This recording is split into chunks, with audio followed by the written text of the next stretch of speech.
I'm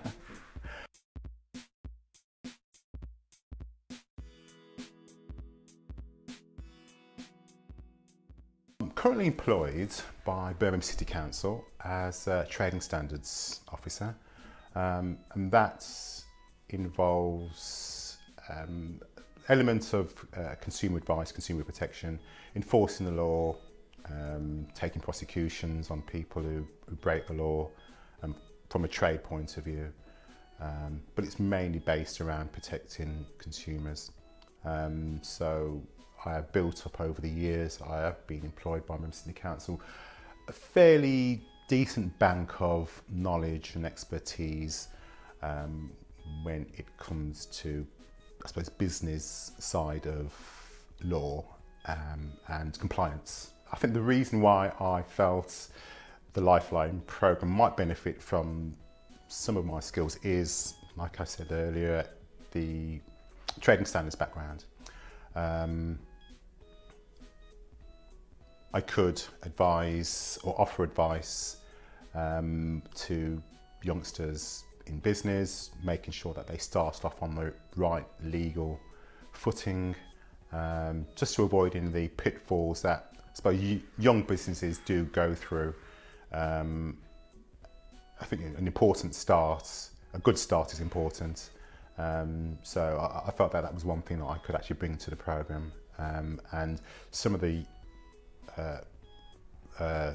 young people that I've worked with have, I think, benefited from some of my experiences and expertise in that area. I think one of the main advantages of online trading is the amount of people that you can reach in such a short period of time. It's a very powerful medium.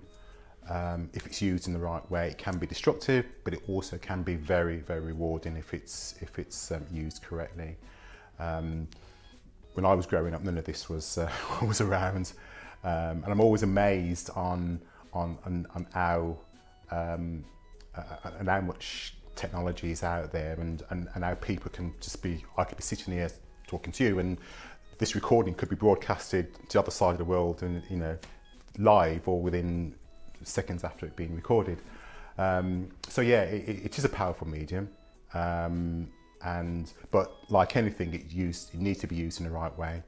And I think the Lifeline programme and some of the things that that other mentees, as well as myself, is trying to do, is to some of the people that we're working with, to give them an understanding and a better appreciation of the power which they have at their fingertips and how to use it in the right way. I'm not saying that I know everything at all, everything there is to know about social media, and some of these youngsters know a hell of a lot more than I do when it comes to technology. But I think with a wise ed, you might be able to steer them in the right way to get the most out of that medium.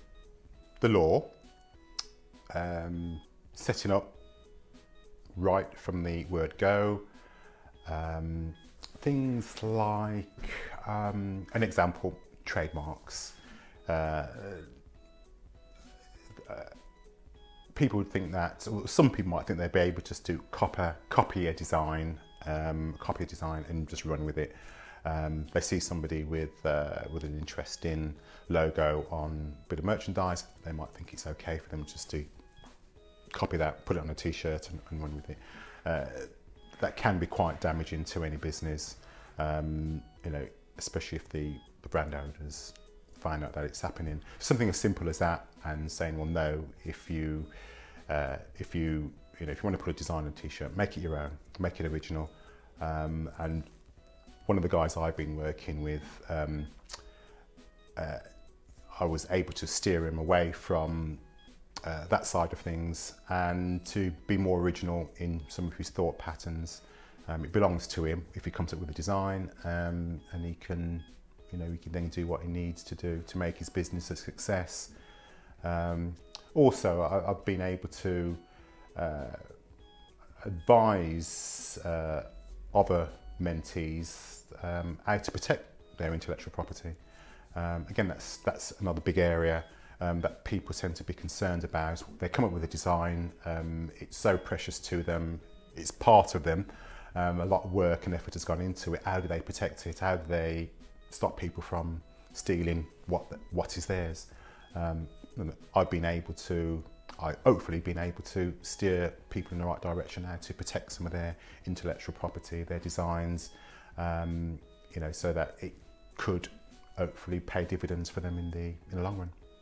I think I've got as much out of Lifeline as what I put in. I think it's the kind of program that you only get out of it what you put in. I think it's an interesting program in the sense that I think it's still evolving and still developing. New ideas and initiatives that you can bring to it are taken on board. But with some of the young people I've been working with, I've been learning from them, and they have been an interesting cohort of youngsters that I've been working with, and I've really valued my time with them. I've learnt as much as from them as they have from me, hopefully.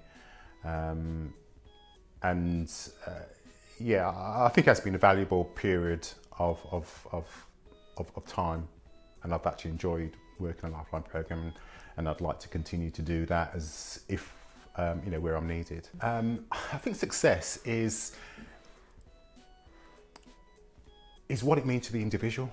Success is a different thing to different people. There are various different hurdles. Everybody has their different thresholds, different baggages that they bring into to things.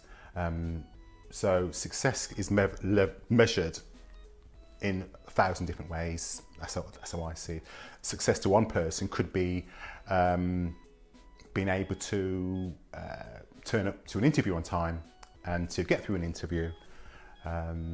It's different things to different people, and as long as you feel that what you've done or what you've managed to achieve, you've succeeded and you're successful at achieving that particular goal, that is success to you. So it's different things to different people, and it can mean as much or as little to those individuals, depending on how much importance they've placed on it. I think what I ate in other people is what I see in myself a lot of times, actually. I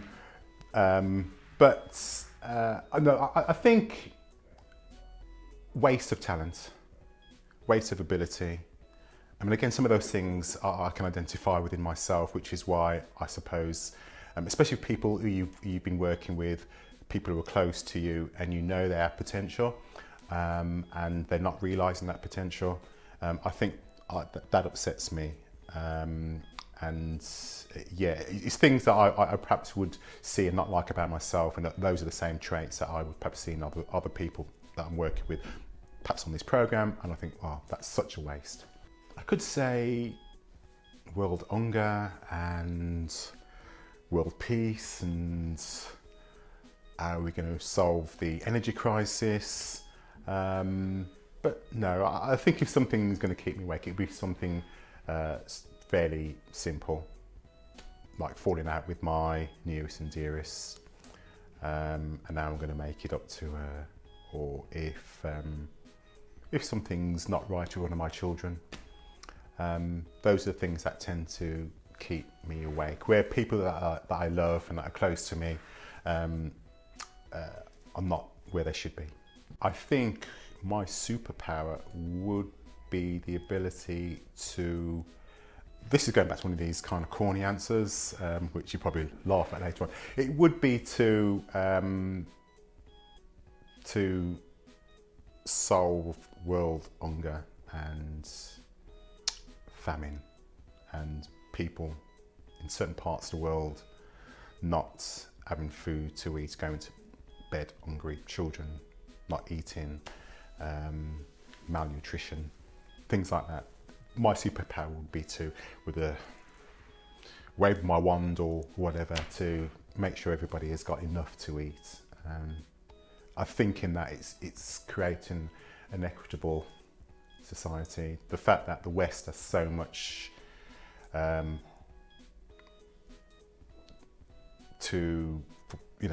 so much at their disposal, so many resources, can produce food, can waste so much food, and somebody on the other side of the world is starving and dying of hunger is it's one of the things that that gets to me, really. So, yeah, yes, like it was yesterday, actually. I think I was like most youngsters, the age 18, 19, 20, 21, pretty clueless in what I wanted out of life, and kind of just meandered through, found my way, muddled through things, made mistakes, and recovered from them. It's always a very, I suppose when you see your children making mistakes and you try to steer them through it, I think it's the kind of thing where you an element of you need to discover for yourself, and by making mistakes you learn from some of those mistakes.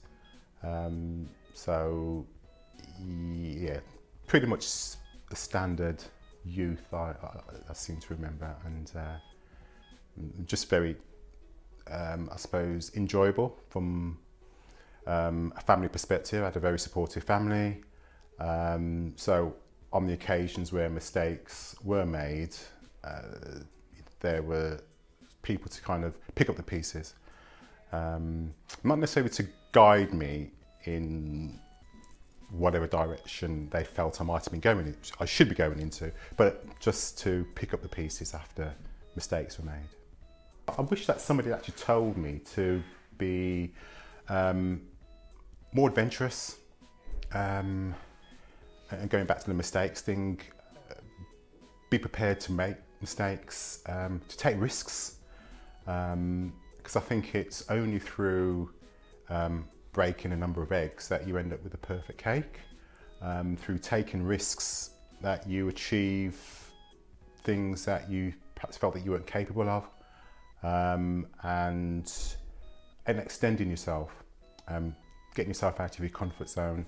So yeah, if there was one thing that I wish somebody had advised me to do when I was growing up, is be a risk taker, and knowing that that youth was on my side, and that I could recover from any of the pitfalls that are invariably out there.